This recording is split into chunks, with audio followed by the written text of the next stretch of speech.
汽车油耗高，我们只要把这个氧传感器拆下来，换成一个新的就可以解决了。但不是所有的车油耗高都是这个氧传感器损坏导致的。那么我们怎么判断这个氧传感器到底是好的还是坏的？今天我们就全程的来记录一下。你们看这一台车的仪表上面已经点亮了一个发动机的故障灯，并且我们用电脑来读了一下这一台车发动机的故障码，它报的全部都是氧传感器加热器控制电路低，然后是1列2号传感器。这个2号传感器其实就是我们发动机的后氧传感器，并且我们已经清除了好几片了，这个故障码是没有办法清掉的，说明这一台车的后氧传感器应该是存在了问题。然后我们还要来读一下这个发动机氧传感器的数据流。现在我们看到的这2个数据就是前氧传感器和后氧传感器的一个数据。那么前氧在我们踩油门的时候，它的数值一直在3左右在变化，那么后氧这个数值就不对了，看见没有？它的这个电压有时候是在 0.3， 有时候到了 0.0 几，说明这个数值是不正确的。正确的这个电压应该是在 0.65， 不怎么变化的。现在我们要拿这种万应表来测量一下这个氧传感器的插头，看有没有一个加热的电压过来。在测量的时候，这2根线按道理要有一个12伏的电压。现在我们把这个万应表来测量一下，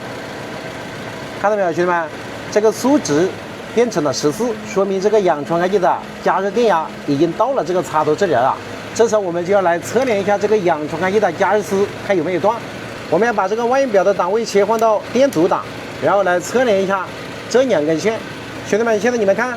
这2根线的这个电阻值应该是在10欧姆左右。我们在测量这一个氧传感器的时候，发现没有？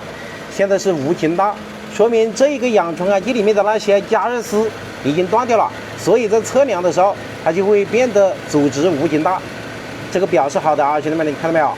现在我们就可以确定了，导致这一台车亮这个故障灯报这个氧传感器故障的原因就是氧传感器里面的那一个加热丝断掉了，所以它就会报一个电压低的一个故障。如果我们的车也出现了同样的一些故障现象，并且我们在检查的时候和我这个传感器是一模一样的，那么我们就不要犹豫了，直接去更换一个氧传感器。在更换这个氧传感器的时候，方法非常简单。首先第一步，我们要把这个氧传感器的插头把它拔掉。在拔插头的时候，你们看这里有一个卡扣，我们用手按住，然后把这个插头直接这样拔出来就可以了。把插头拔了以后，我们就要去找一个这样的专门拆氧传感器的一个套筒，来把这个氧传感器从这个排气管上面扭出来。为什么是专用套筒呢？你们看这个套筒它有一条槽，这个槽它就是卡这一根线的，这样的话它就可以卡到这个氧传感器上面去。那么卡进去以后，我们就直接可以利用这个套筒把这个氧传感器把它扭松，扭松以后就好办了啊，兄弟们，直接把这个氧传感器从这个排气管上面这样扭出来就可以了。这就是我们今天需要更换的这个氧传感器。这个氧传感器一般我们目测是看不出来它的一个问题的，但是有一些氧传感器拆出来以后，这个丝纹就损坏了。这个新的氧传感器现在我们已经拿回家了，我们直接把它扭到我们的这个排气管上面去就可以了。在安装的时候是很简单的啊，比扭螺丝还简单一些，直接扭到底，然后我们稍微扭紧一下就可以了。然后我们把这个插头把它插上。新的氧传感器我们已经装上了，现在我们把这个故障码把它清除掉，然后我们再来重新读一下，看到没有，兄弟们？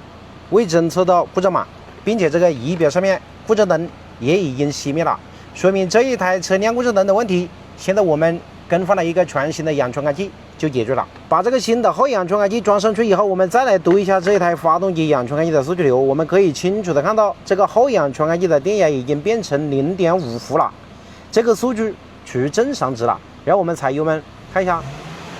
发现没有？